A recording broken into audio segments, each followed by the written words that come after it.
तो यहीं से सरकार के उस खेल की शुरुआत होती है जो वो सैनिकों के साथ निकट भविष्य में खेलेंगे। और इस खेल के सेंटर में है CDS जनरल बिपिन रावत। एक बड़ी तादाद में सैनिक इनिशियल इंगेजमेंट खत्म होने के बाद एक्सटेंशन के लिए अप्लाई ही नहीं करते, पेंशन लेकर रिटायरमेंट चले जाते हैं। ये है सरकार की असली मुसीबत। Hello, Indian defence force YouTube पर आपका स्वागत है।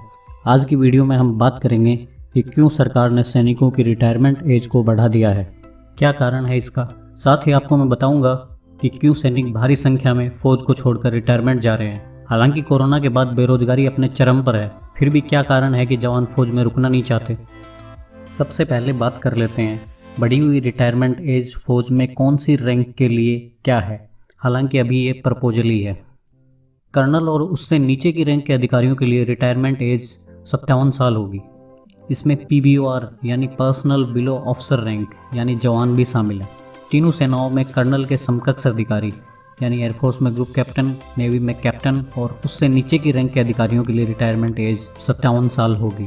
तीनों सेनाओं में ब्रिगेडियर, एयर कोमोडोर और कोमोडोर के लिए रिटायरमेंट की उम्र अब 58 साल होगी, जो पहले 56 साल थी। Major general, air vice marshal और रियल एडमिरल के लिए 59 ईयर रिटायरमेंट एज होगी, जो पहले 58 ईयर थी। लेफ्टिनेंट जनरल, एयर मार्शल और वाइस एडमिरल और उनसे ऊपर के रैंक वाले अधिकारियों के लिए कोई चेंज नहीं किया गया है। अब सवाल ये उठता है कि सरकार को ये चेंज करने की ज़रूरत क्यों पड़ी। मीडिया ने इस प्रपोजल को सैनिकों के हित में बताया। सारे अखबारों ने छापा कि सैनिक 15 से 20 साल की सर्विस के बाद रिटायर हो जाते हैं, उनको मिलने वाली पेंशन सैलरी से आधी हो जाती है, जिसकी वजह से सैनिक आर्थिक रूप से परेशान रहते हैं। अब फौजी 57 साल तक नौकरी कर सकेंगे और फुल सैलरी उनको मिलेगी, जिससे वो आर्थिक रूप से संपन्न होंगे। पर दोस्तों, ये सच्चाई नहीं है। इसके पीछे का असली मकसद अब मैं आपको समझाऊंगा। नेवी और एयरफोर्स में इनिशियल इंगेजमेंट खत्म होने के बाद बड़ी संख्या में सैनिक रिटायरमेंट चले जाते हैं। यहाँ पर इनिशियल इंगेजमेंट का मतलब है सर्विस को ज्वाइन करते समय शर्तों में सर्विस की मिनिमम समय सीमा तय की गई थी, जो नेवी में 15 साल और एयरफोर्स में 20 साल है। इनिशियल इंगेजमेंट खत्म होने से पहले सैनिकों के पास ये विकल्प होता है कि वो चाहे तो रिटायरमेंट चले जाएं और आगे सर्विस करना चाहें तो उन्हें एक्सटेंशन के लिए अप्लाई करना पड़ता है। फौज में जवानों के लिए पेंशन के लिए कम से कम 15 साल की नौकरी करना अनिवार्य है। तो यहीं से सरकार के उस खेल की शुरुआत होती है जो वो सैनिकों के साथ निकट भविष्य में खेलेंगे। और इस खेल के सेंटर में है CDS जनरल बिपिन रावत। एक बड़ी तादाद में सैनिक इनिशियल इंगेजमेंट खत्म होने के बाद एक्सटेंशन के लिए अप्लाई ही नहीं करते, पेंशन लेकर रिटायरमेंट चले जाते हैं। ये है सरकार की असली मुसीबत। सैनिकों के इस रिटायरमेंट से एक तो फुली ट्रेंड मैन पावर का नुकसान फौज को हो रहा है और पेंशन देनी पड़ रही है।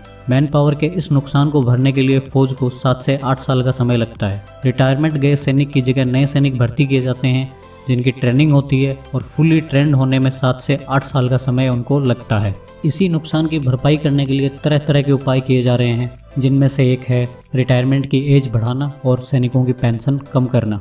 इसी साल के मई महीने में एयरफोर्स की वेस्टर्न एयर कमांड ने एक पत्र लिखकर बताया, एयरफोर्स में 20 साल का इनिशियल इंगेजमेंट खत्म होने के बाद 45% सैनिक आगे की सर्विस के लिए अप्लाई नहीं करते हैं और रिटायरमेंट चले जाते हैं। कोई भी ऑर्गेनाइजेशन ट्रेंड मैन पावर के इस नुकसान को अफोर्ड नहीं कर सकता है।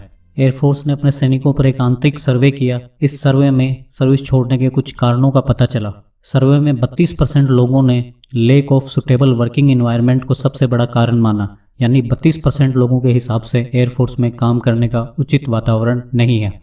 वहीं 25% लोगों को लगा कि सिविल में बेहतर विकल्प उपलब्ध हैं। 19% लोगों ने फ्रीक्वेंट मूवमेंट को कारण माना। 17% लोगों ने माना एयरफोर्स में उनके कैरियर के विकास की कोई संभावना नहीं है और मात्र 7% लोगों ने सैलरी को कम बताया। एयरफोर्स ने इस पर फीडबैक मांगा और फ्रीक्वेंट मूवमेंट को कम करने के लिए पोस्टिंग की अवधि बढ़ाने जैसे कई उपाय किए, लेकिन उनका कोई खास असर हुआ नहीं। इसी कड़ी में एक और उपाय जिसका proposal CDS general Bipin Rawat ने दिया, वो है जल्दी रिटायर होने वाले सैनिकों और अधिकारियों की पेंशन कम कर देना। यही होगा असली खेल। इसकी बात हम अगले वीडियो में करेंगे और बात करेंगे किसको इसका सबसे ज्यादा नुकसान होगा। दोस्तों, वीडियो पसंद आया है तो लाइक और शेयर करें, चैनल को सब्सक्राइब करें। जय हिंद।